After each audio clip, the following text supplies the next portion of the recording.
Good morning, good day, depending on where you're tuned in from. This is the Thursday Morning Digest, and as always, we come to you from our Elevate TV studios, right at the heart of the city of Nairobi.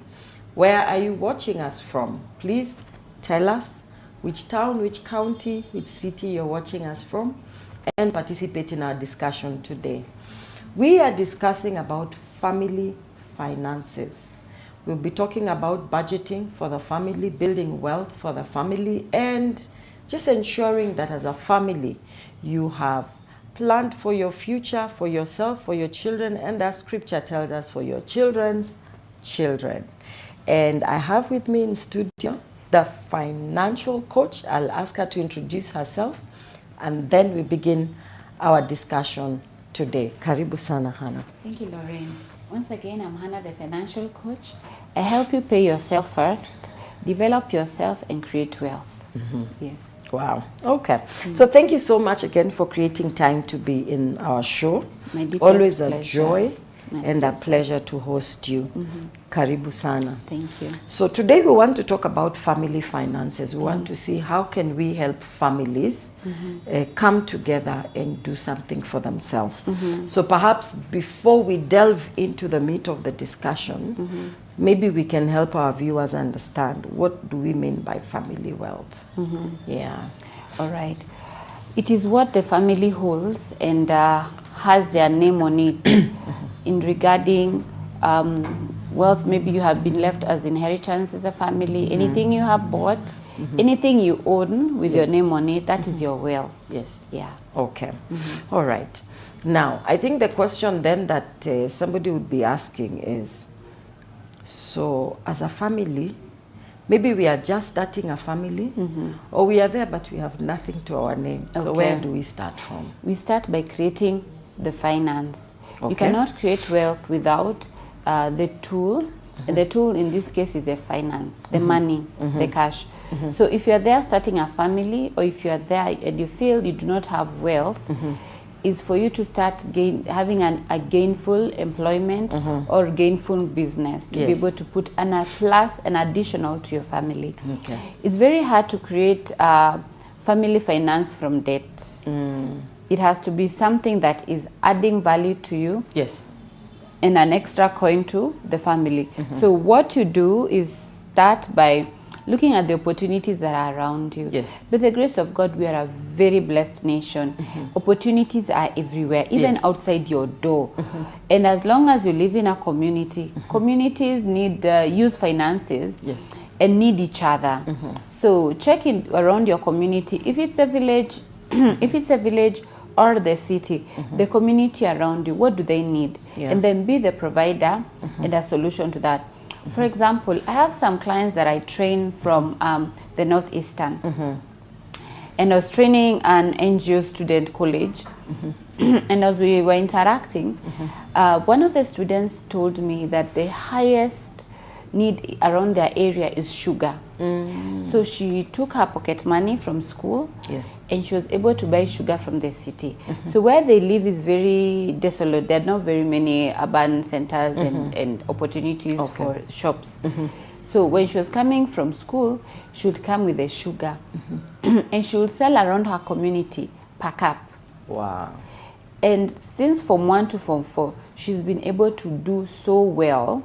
And the money she got from the sale of the sugar, she's been able to create, buying kids. Kids are the children for goods. Yeah. So by the time she has finished, and every time she go back with the profit, she'll buy a kid, a kid. Okay. So by the time she's been able to finish her Form 4, she has a livestock herd of over 20 sheep from selling a cup of sugar. Wow. So it's look for the opportunities that are around you. Yes. Now, right now it's a very chilly period in our country because of the weather. Yes. We're having the short rains coming up, so the weather is cold.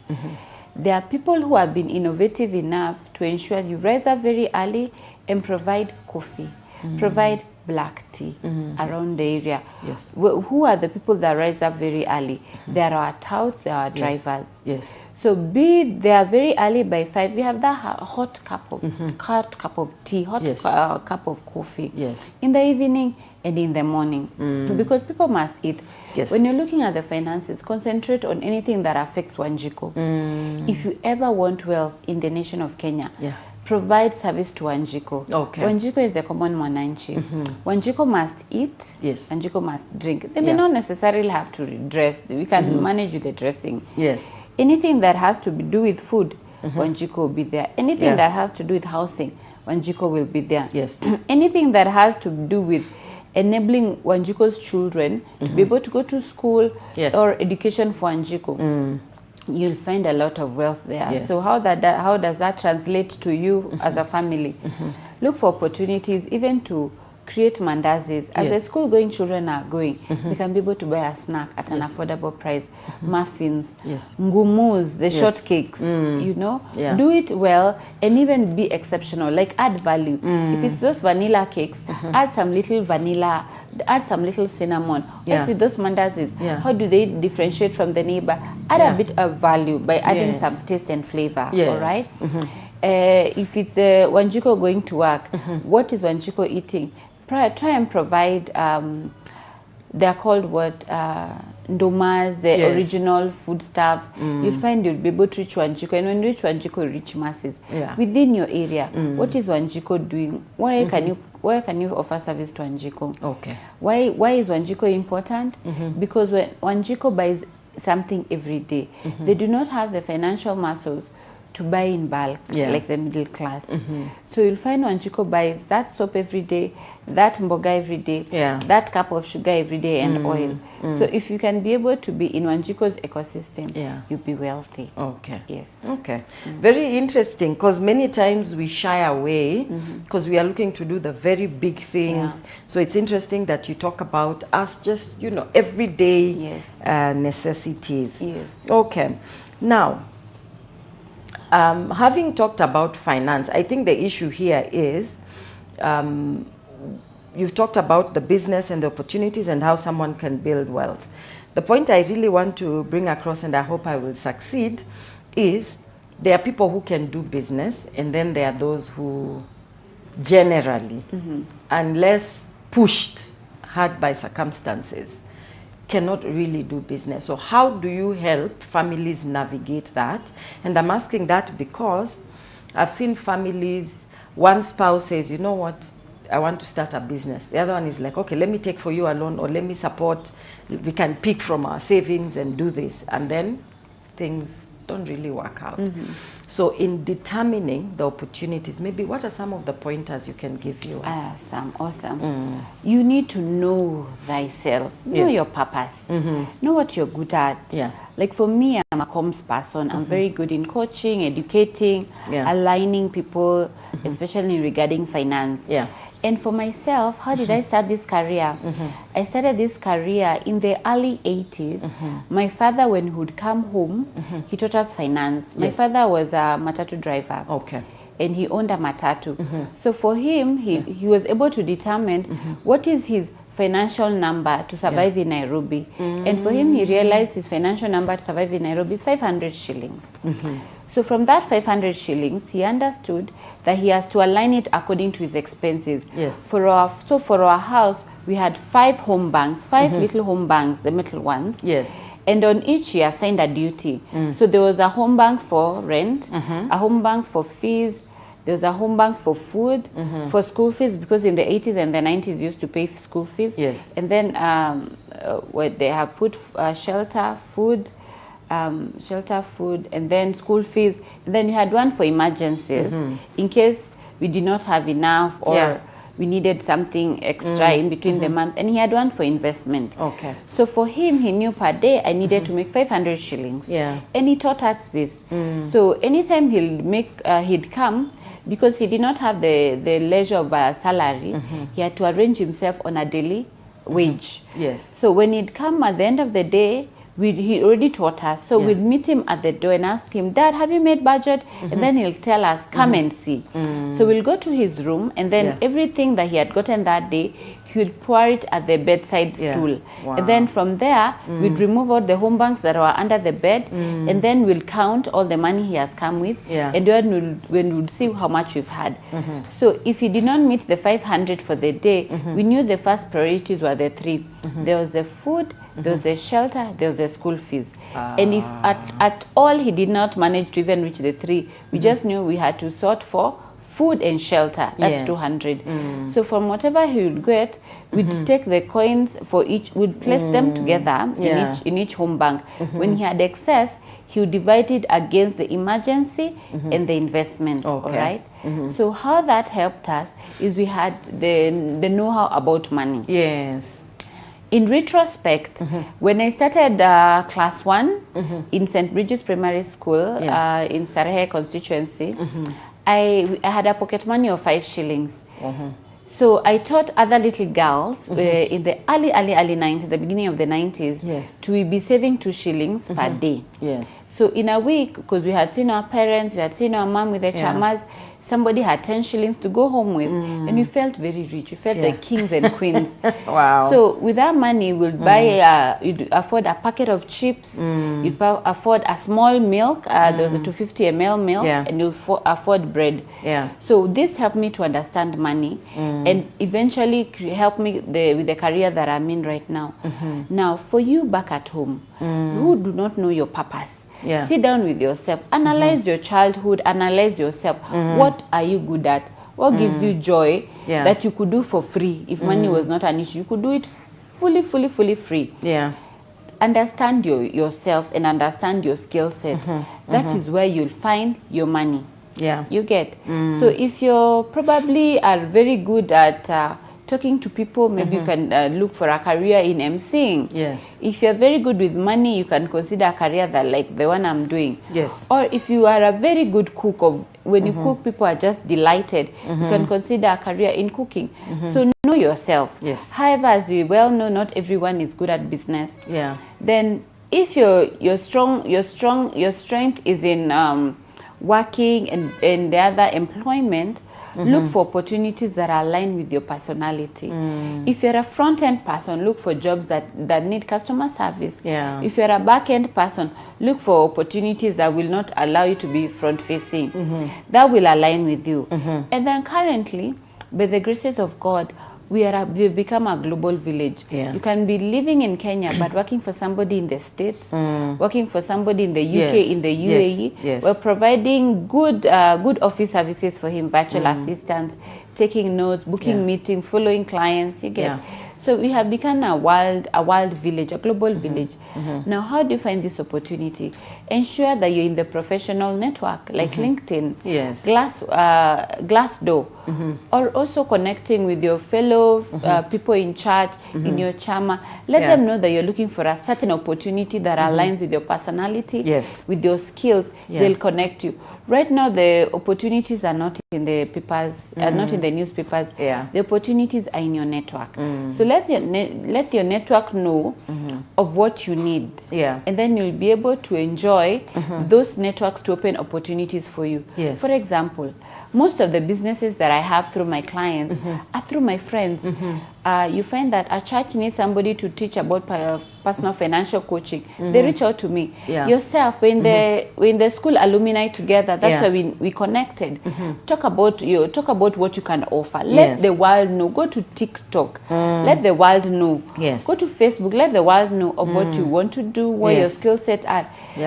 What I love about Kenya, we love each other. We support each other. We are so united. We want to see each other excel. And I promise you, somebody somewhere needs your skill. So get out of your home, get out of your comfort zone, and reach out to people. If you stay in the house, keep quiet, mourn, pity party. I personally don't like pity party because pity party spills me down the rabbit hole and really puts me down. Wake up, wash your face, make your bed, get out of your house, do something. And if you're in that house, look for opportunities online. Don't sleep. There's also something I used to do at the time. My corporate and my online financial clients were not coming through during COVID. I learned about drop shipping. Drop shipping is where you go and connect with a wholesaler. Find out what they offer and introduce it to your circles. And at the time during COVID, everyone was cooking. Everyone was a baker. So I got to learn about how to get those items for baking. And I was able to advertise through my networks. I will encourage your baking. Oh, you need this. And by the time I'm introducing you to that, I don't have money. So what I'll do, I'll tell them, just pay me half. And I talk to the wholesaler to accept half. And then I'm able to take that item to the person. And even if I'm not able to take it, I create a network through the Buddha services. I had my own Buddha rider. So they'll take it to the person, and then that person will ensure they pay and show the message to the driver. And I also confirm to the Buddha I've received. And then I peacefully forward it to my wholesaler.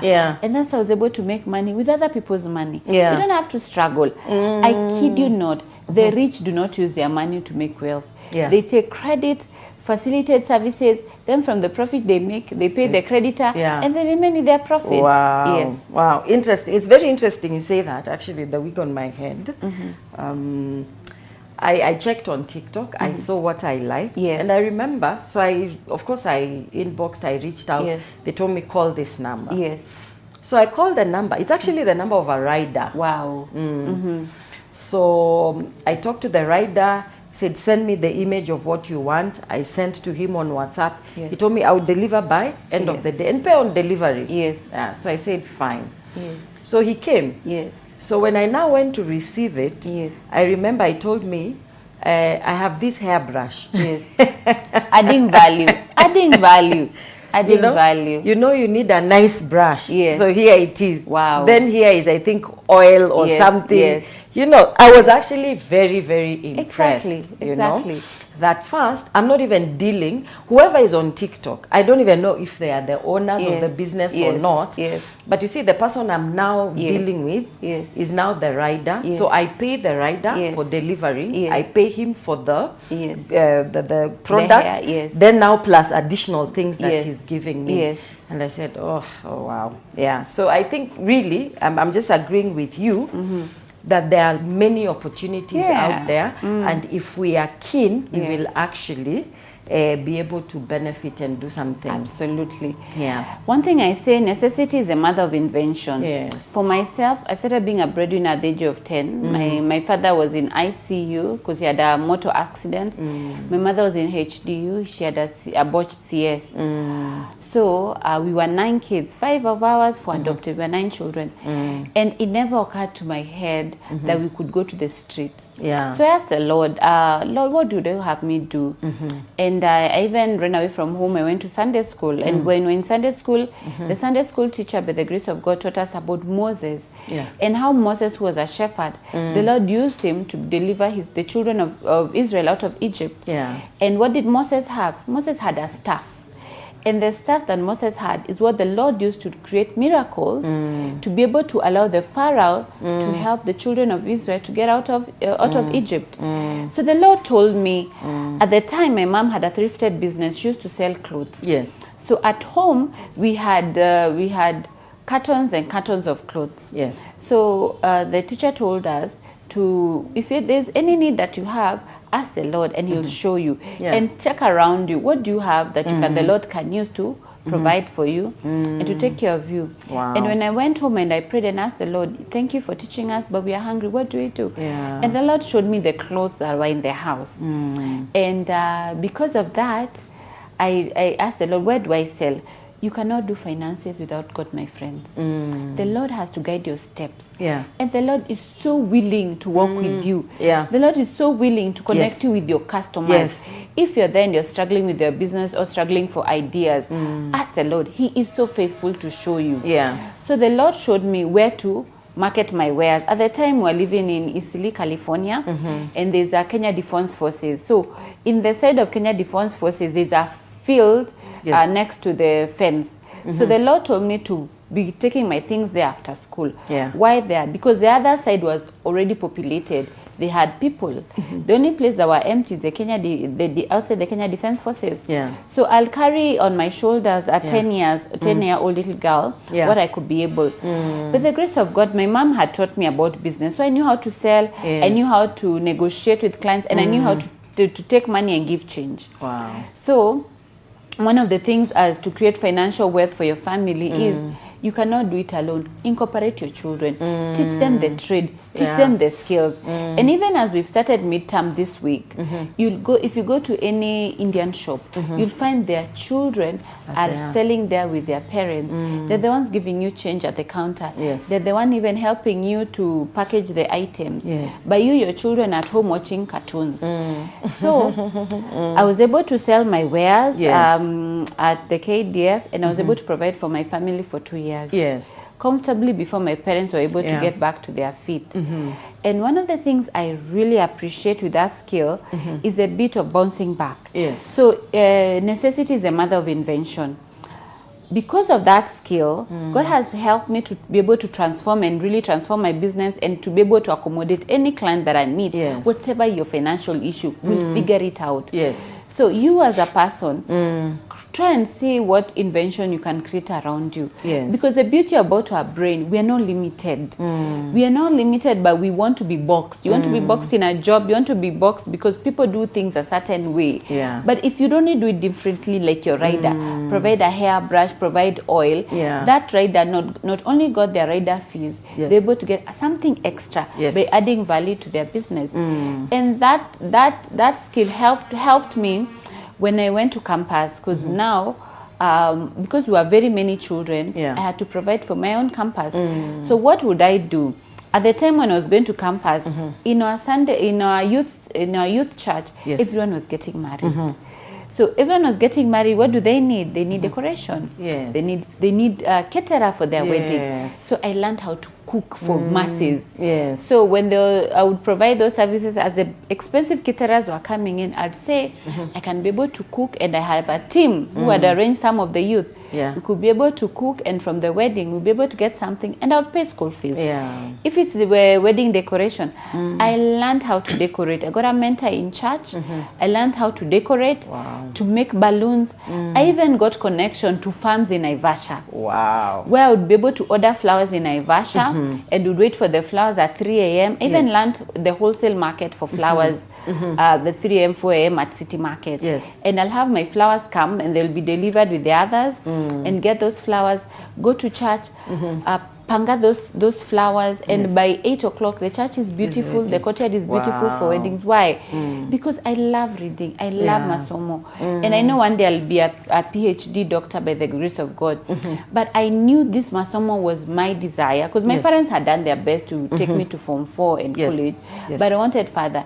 So one of the things as for financial wealth, you have to create what you want for your family. Where do you want to educate your children? One of my closest accountability friend really amazed me. And she desired that her children will go to the best schools in Kenya, and her desire was Kianda and Strathmore. And she has looked for ways to ensure those opportunities come to her children. Over and above her work, she's going the extra mile. So you, if you want to create wealth for your family, sit down. Have a meeting with yourself, have a meeting with your wife, have a meeting with your children. What do you desire for this family? And then when you know your goals and where you want to go, work towards it. If it means savings, if it means the children rising early so that you do not have to use a school bus so that you can save an extra coin, you take them early. Incorporate your children in it, all right? Help your children know what why you're doing what you're doing. If it means you have to work extra after you come from from work to home. Incorporate your children that mommy is doing this for the better of your children. Have your goals outlined. And one of the things I encourage my clients, have a manila in your home, in the bedroom, not in the living room. You don't want to spread it. Have a manila in your home, one for the family and even for the children, even how they want to do their marks in school and how they want to perform. Everybody write their goals, and then everybody knows you're working towards these goals. And one of the things that I've seen children desiring is, when are we going on holiday? When are we going to the beach? And then incorporate that holiday to everyone. So when we save something at home, or when you use a different brand from what you have used, you're used to, because you're saving a few shillings, it's towards the holiday, it's towards the family car, it's towards the family shamba. You get it? So you have everyone on board on why you're doing what you're doing. And everybody is happy. Wow. Fantastic. I hope you're following this conversation. Very interesting. This is the time to gather your wife, your husband, you know, and your entire household just to look into this. But there are two things I think that you've brought out that are very, very key, that I know we need to take a break in another 2 or so minutes. But there are two things you've mentioned that I think are very key, and when we come back, we'll talk about them. One is, what is the family vision? And then number two, I picked from your dad's practice to say, what was the magic figure to survive? Correct. And I think many families don't get to that point where they sit and they say, you know what, for us to meet our bills, this is the figure we need every single day. So whether you are prorating it from salary or business, this is what we need to be. So I've picked those fantastic points, and I think we'll come back and talk about them. But maybe just by way of emphasis on what is the importance of having that magical figure in just about a minute or so. What gets written gets done. You need to make what we call SMART goals: specific, measurable, are realistic, achievable, time bound. One of the challenges I have with families when I coach them is, you have balls who are dangling in the air. You don't know where you are. When you know your specifics, even when you go out for your businesses, you know how much I need for the day, how much I need to pay my kibanda, how much I need for the food, for rent, for school fees, so that when you go out at the end of the day, you have a goal. Look at the ants. When it wakes up every day, it has a goal to provide food for days when it doesn't have. Look at the bee. It's very much working out to look at nectar and flowers to be able to bring honey. You and I have bigger brains than the ants and the bees. You need to know why you're doing what you're doing. And when you know your goals, it creates purpose, it creates joy. So know your purpose, know your goals, get energized. Stop kujihurumia, stop pity-patting, stop mourning. Wake up, dress up, show up. Interesting. Fantastic. I like that. You know, even scripture says, go and look at the ants, you know, that they know how to store. They know how to store in the summer, so that when it's cold, they have something for themselves. So viewers, we have to take a break right about now. I can't believe where time is flying to, but it is what it is. So please don't touch that dial. We'll be right back.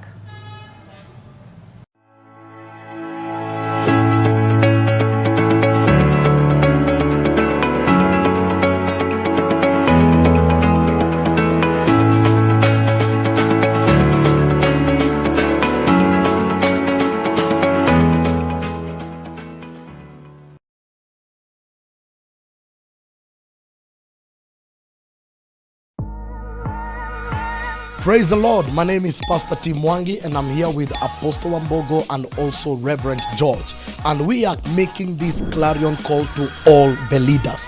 Are you a political leader, a marketplace leader, a spiritual leader? The name leadership cuts across all quarters of life. This is a place where we gather for prayer, training, and equipping. In a nation that is 75% young people, we expect that majority of the people who will assemble are going to be young. And that's why we are making this clarion call. And so, Rev, Bishop, Apostle, itakuwa wapi? It will be at Uhuru Park on the 15th and the 17th of July. You cannot miss the Standing Strong Conference. Oh, thank you. Then that's why we want to invite each one of you to make a point of coming. The meetings are going to begin from 8:30 in the morning all the way to 8:30 in the evening. We are inviting you from whatever church. This is an interdenominational meeting that we are going to be having, so it doesn't matter which quarter you come from. We are inviting you to come and be a part of this. We are going to be at Uhuru Park in Jesus' mighty name. We are hoping to see you there in Jesus' mighty name. Amen.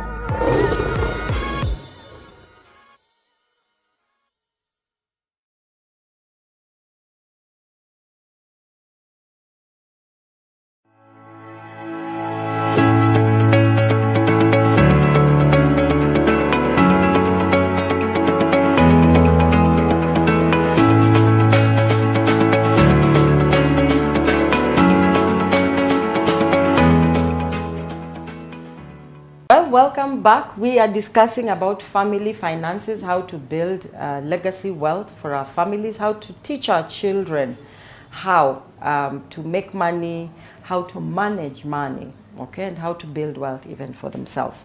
And with me in studio is Hannah, the financial coach. And so I want us to continue with the discussion, because we had to take a break at a point where you were talking about something that's also very fundamental. When you say that families are just juggling balls and managing on crisis. Maybe you can explain that and just, share so that our viewers can get to understand what are some of the challenges that, are causing them to remain where they are. All right.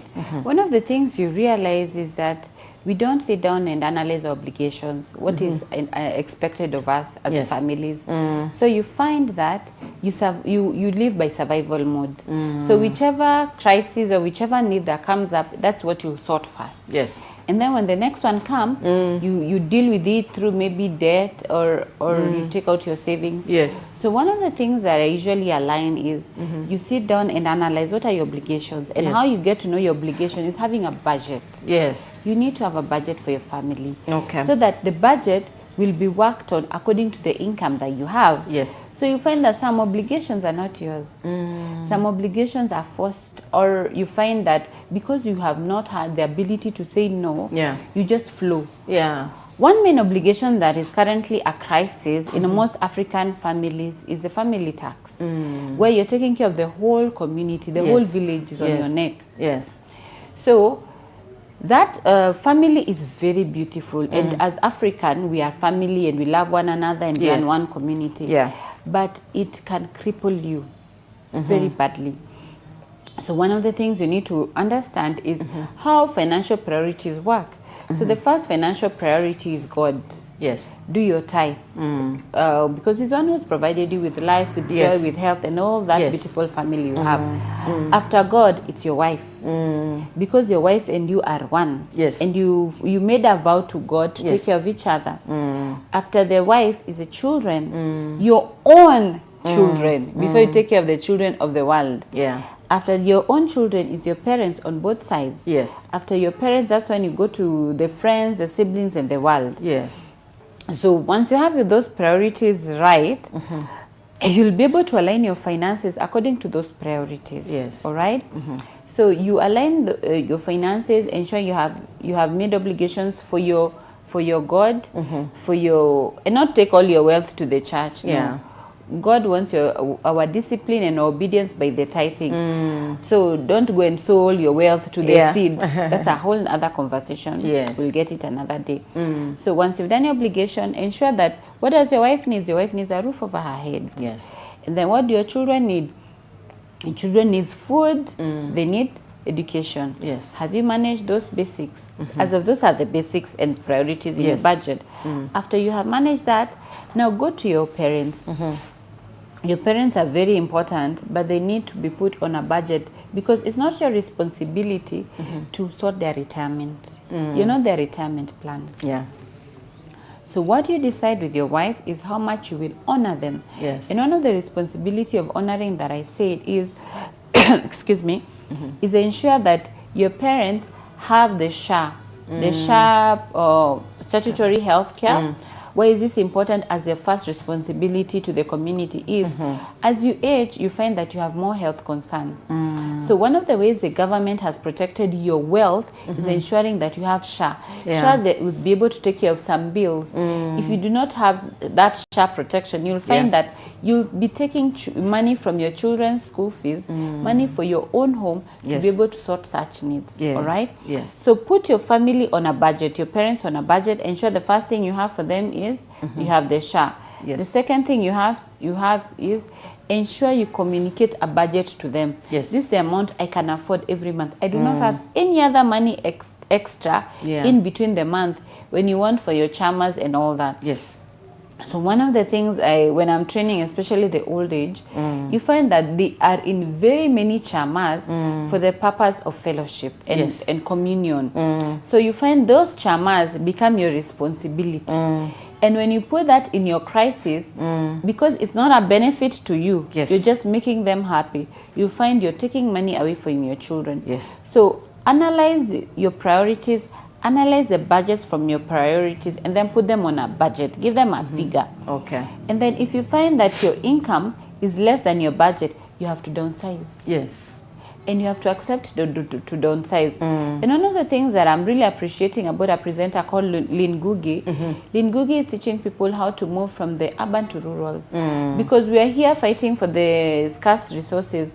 Well, back at home, we have tracts and tracts of land that, if well developed, can be able to create wealth for us. Yes. Accept where you are, my viewers. Once you accept where you are, you will live within your means. Cut your dress according to your clothes. Yes. You're getting? Yeah. So if you accept where you are and you maneuver your resources to fit within your budget, it does not shun having huge dreams for your children. You will still manage your huge dreams. You still manage your big goals, but live within your court, live within your means. All right? Yes. So that when these crises are coming, you'll start dodging balls that are not yours. Don't accept every ball that is dodged at you, because some of those balls are fireballs that will hurt you. You're getting? Yes. So understand what is yours, what balls are yours, what are not. Live within your means and stop living crisis to crisis. Okay. If you continue living crisis to crisis, the people who benefit from me are the Shylocks, are the mpshwari. You're getting? Are the circle loans, because most of the time when crisis comes in, it means you are not prepared for it. Yes. So it's an emergency, and no one has money that probably was not anticipated. So what will happen to you is you'll have to borrow from friends, you have to borrow from the organization you work with, you have to borrow from your chama, your circles, the mpshwari, the hustler fund, and the Shylocks of this world. Okay. So understand how your finances are. Another thing that will help you in financial planning for family wealth is pay yourself before you pay any expenses. Okay. If you do not pay yourself first, before the expenses come, you'll not have anything left at the end of the day. Why? Because our finances are scarce resources, and you'll find there are very many needs. Extremely many needs. Yes. And if you don't pay yourself first, why are you paying yourself first? So that you can have something for the future, so that you can give your children a future with campus education, so that you can have something for your retirement, and you don't become a bother to your children. Yes. So once you get your finances, have that budget, remove money for tithe, pay yourself first for the future, then expense. Okay. Yes. Okay. Interesting. Thank you. Thank you so much, Hannah, for sharing those nuggets with us. I think the question that I just want to throw at you is, how do couples manage to bring their money together? I love that discussion. I love that discussion because I'm a astute couples counselor for finances. What we call that married finance. Yes.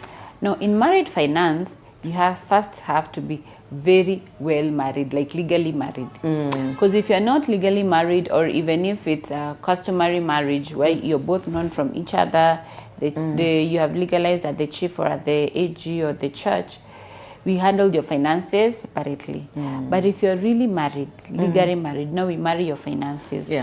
Now, when it comes to married finances, I usually encourage families. Highly hard but very helpful for you in the future. And we'll be able to show you practical examples of people who have been able to do this and how their lives are currently. In married finances, is we all have to come to the table transparently. Tell each other what you have. And then let everyone bring something to the table. Currently, we have princess husbands where they do not want to go to work. So you find only one entity or one couple, one spouse is the one handling the finances. No, in married finance, let everyone try and do something. Then with what you have tried, let's put it at the table. Now, I highly encourage in married finance, try and live on one income. It's hard because it will mean you have to cut a lot of things. But in the long run, it will help you. If you cannot live on one income, try and live on one of the income, half of it, to be able to take care of expenses, half you'll be able to create wealth. It will only be hard in the short run, but in the long run, you'll have yourself to thank. So try and live on one income, or try and live on 3/4 of the income, so that half is half of the other spouses is basically used for investment. All right. Then have your expenses married, so that you know what expenses are in that household. So when you know the expenses in that household, you'll be able to see how you can economize your expenses, and bring your children on board. Let them know what you're doing. Where they have to be careful with water, they have to be careful with the electricity, and even how you manage the resources that are there. Now we put everything on the table, then agree on how we're investing. If it's our goal is to buy a shamba, to be able to build our family home, or we are going to build real estate. And always try, when you're building the real estate, build for 𝗙𝗪𝗡𝗏. Don't build real estate for the middle class. The middle class will not give you money. The money is 𝗙𝗪𝗡𝗏. Do semi-permanent houses, do studios, do one-roomed with a beautiful lavatory somewhere. Then when you have been able to leave that money for taking care of investment, then the bills that you have, see what are priorities for you. And ensure you keep money for emergency, ensure you have a health cover for the family. Another thing, when, for example, resources dwindle, because sometimes they will, as a family, ensure you have protected each other by having emergency savings. Emergency saving is very important because emergencies will always come. And the example that I want to teach you about married finances is check the families that came from teachers. The families that came from teachers, you'll bear me witness, the family used to live on one income. The other income was purely for development. So if you want to fast track your family's growth and your family wealth, reduce your expenses to fit on one income, legally married, so that the other resources will be used for investment. And in the same breath, because you're my lawyer friend, is let everyone to be mentioned in that wealth creation. Let not only be, because we are a paternal state, you find that most family wealth are in the name of the father. And then when the father is taken away, you realize that to get that wealth becomes a very huge problem, because you have to go to an administration in court. The extended family wants it because it's their brothers. But if you have both family members there, the banks will still allow you to access the account. The SACCO will still allow you to access the money. The estate will still continue because there is a living person for it. So when you're doing married wealth, live on one income. On the wealth that you're creating, have both your names there. Let your children know what you're doing. And then at the end of the day, agree on which wealth that you're aiming for. You remember that vision board that I was telling you? Let it be known on the goal that you're doing, and then work on it. Hit it. Keep hitting it. Keep achieving it. And you'll be able, in less than 5 years, you'll have yourself to thank. Fantastic. Now, the question I want to ask here, joint accounts, separate accounts? Both. You need to have joint account for the wealth that is coming in, then make the bills, then create the wealth that you need to. And then within the joint account, allow yourself to give each other pocket money. That I don't have to explain. If I decide to go with my girlfriends tomorrow to Naivasha or Mombasa, I don't need to explain the resources. Yeah. Let each person have some money that they don't have to explain. We call it money of respect, because sometimes when I need sanitary towels to ask my spouse may be a bit weird, but if I have the pocket money that we have both agreed, it will give me dignity. Yes. When I go out with my girlfriends, I don't have to call my husband, please pay this bill, please send me something. Yeah. I already have some dignity. We call it dignity money. I already have some dignity money at the side. So have the joint account, and then from the joint account, let money move to the separate account to handle your individual personality things, hobbies, and things that give you joy. Okay. Yeah. Wow. All right. I hope you're following this discussion. I think the next question for me then is, how do you manage the different personality types? Because couples clash because of, there could be many other reasons, but generally personality, money personality types. How do we come to a place of harmony? One of the challenges I find with personality is people have a lot of money trauma. How they were raised. They were raised with having a lot of lack, and then being used to that lack. What happens is you accommodate that trauma, but when you have money, you overspend it because you grew with scarcity. So when that money comes, it burns your pocket. You're not able to let it stay with you. It has to go. It doesn't matter the amount of money you have. So what I usually advise is, first, do you find out, do you have any money traumas? Get therapy. Get therapy from your money traumas. And then, because love covers a multitude of wrongs, be genuine with each other. Let each other know what are their strengths. Like for me, I am a super saver. I don't know how to spend at all. Because as I've shared vulnerably to you, my viewers, I started being a breadwinner at a very tender age. So for me, I know how to hold. And I'm very frugal. I'm a witness. So my husband has taught me how to spend. I don't know how to spend. I can keep and keep and keep. So my husband has taught me how to spend. And me, I have been able to now bring him down to spend frugally. So we married. So one of the things that I love about married love and married finances is because of the love you have for each other, be vulnerable to each other. Let everyone know their strength. Once you know everyone's strength, let everyone use their strength profitably for the family. You're getting? Like for me, I can be able to show my spouse very many ways of saving, where to save, where to invest and grow their wealth. And then he'll teach me how to be able to invest that wealth in various opportunities and how to spend it. So have an opportunity to sit down with each other, be vulnerable to your spouse, understand one another. And then if you find you have a weakness, the Lord is so genuinely amazing that he has been able to have people compliment their personality. If you're an outside, like for me, I'm a communicator, I'm an outside person, I talk to everyone. My husband he's very introverted. So you see, that works for us. He'll take me, I do my conferences, I do my teaching, and then he'll just sit there and wait for me. You're getting? And I accept him and he accepts me. So even in your finances, be vulnerable to each other by the graces of God. Understand where you are. And if both of you are in a position where you're both suffering and you have weaknesses that you cannot agree on, look for us coaches. Look for me, Hannah the financial coach, on any social media. You'll get me. And let's have a sit down, virtually or online, or go to your whoever you consider somebody you trust, and then get advice. Get advice, get help for whatever weaknesses that you have. It's like going to a doctor. When you have a sickness, get the right medicine, you'll be able to be treated and to be in good health.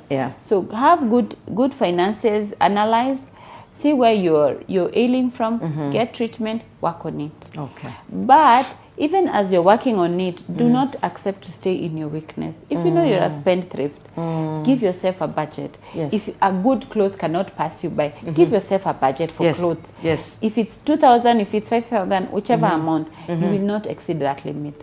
For him, if his weakness is probably those football clubs that they go. Right now we are having the World Cup. Give yourself a budget. or anticipate your hobby, whichever hobby it is, from your pocket money.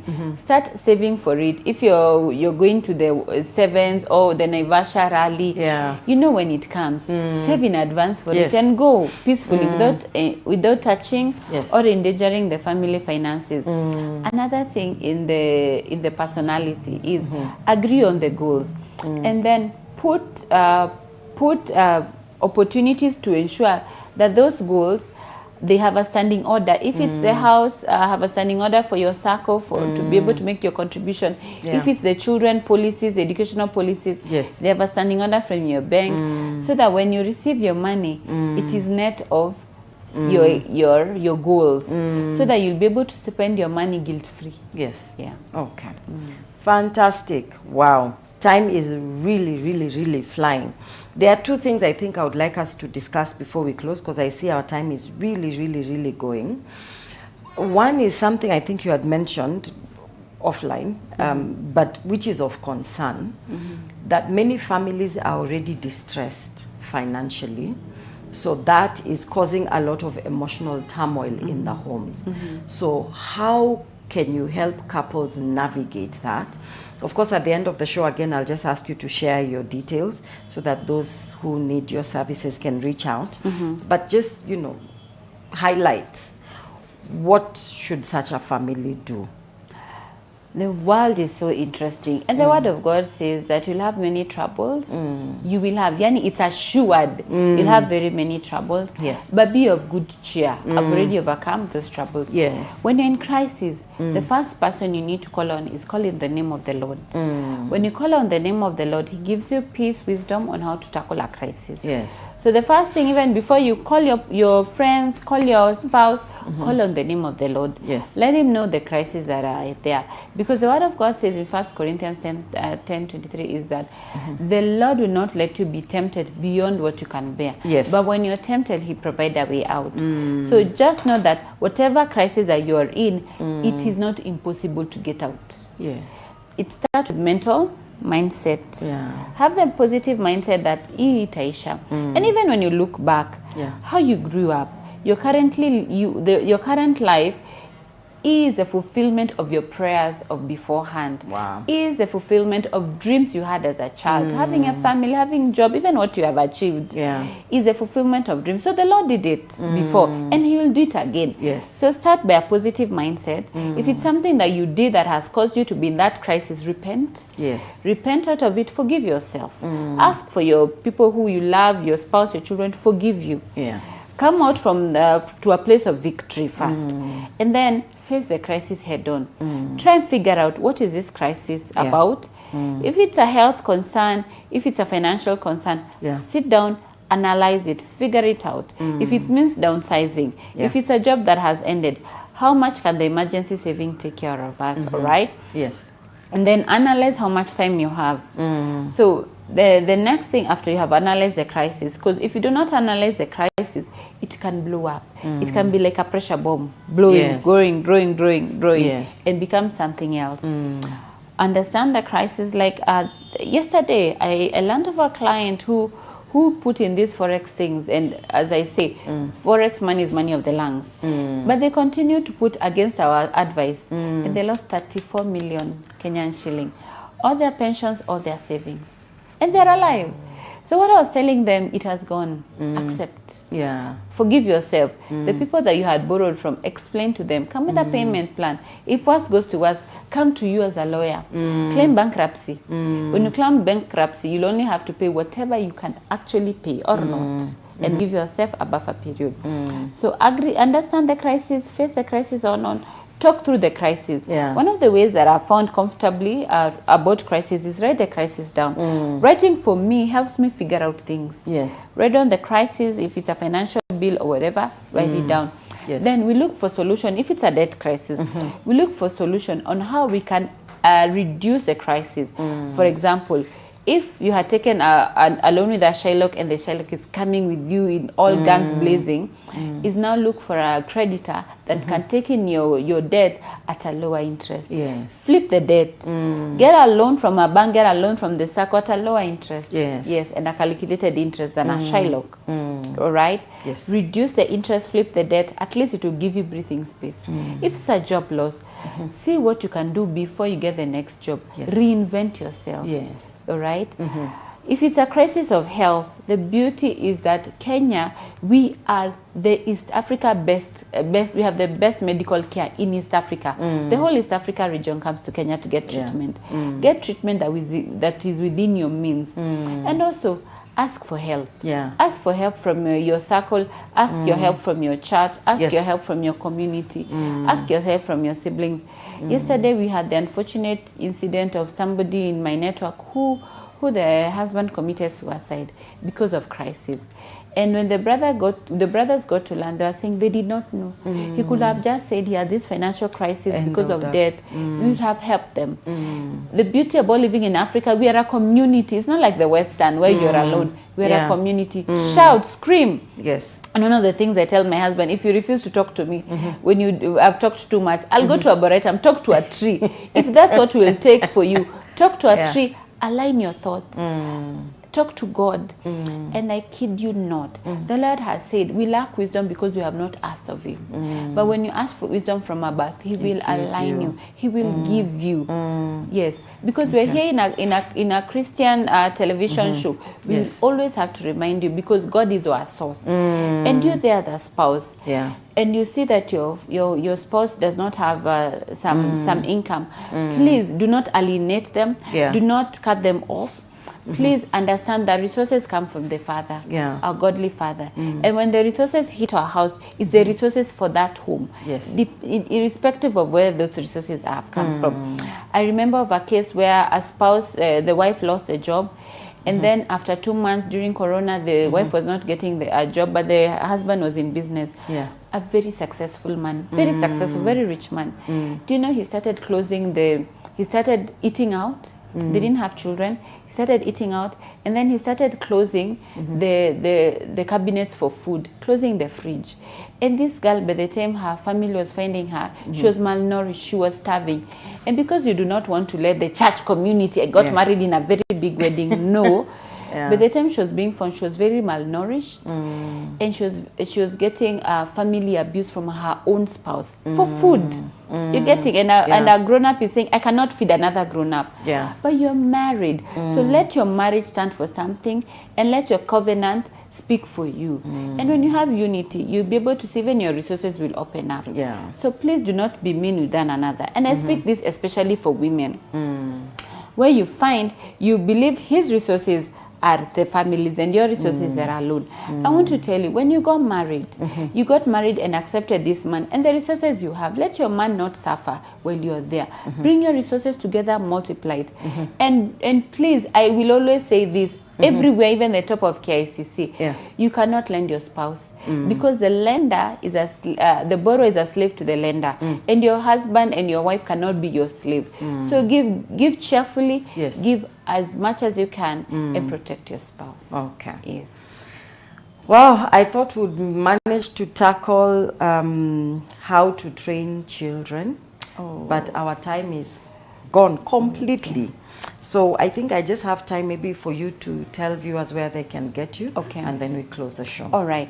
Once again, I'm Hannah, the financial coach. By the grace of God, I train individuals, families, groups, chamas, corporates on how to manage their personal finances. You can reach me on any social media you're in. Facebook, Instagram, LinkedIn, TikTok, Thread. Just DM, slide into my DM. I can be able to assist you. We can be able to arrange a meeting online, physically, and you can sort out your finances. And for those who will be able to reach out, because we've talked about family crisis, I'll be able to share with you a very important book that I emphasize is Who Moved My Cheese? Because cheese are resources and the cheese will keep moving. But if you expect it and anticipate it, when the cheese moves, you'll have something in store for later days. Thank you. As always, Hannah, the financial coach, a pleasure to have you. Let's reach out and talk more. Fantastic. Thank you, viewers, for being part of this show. Until next time, from all of us here at Elevate TV Studios, is thank you, God bless you, and bye-bye.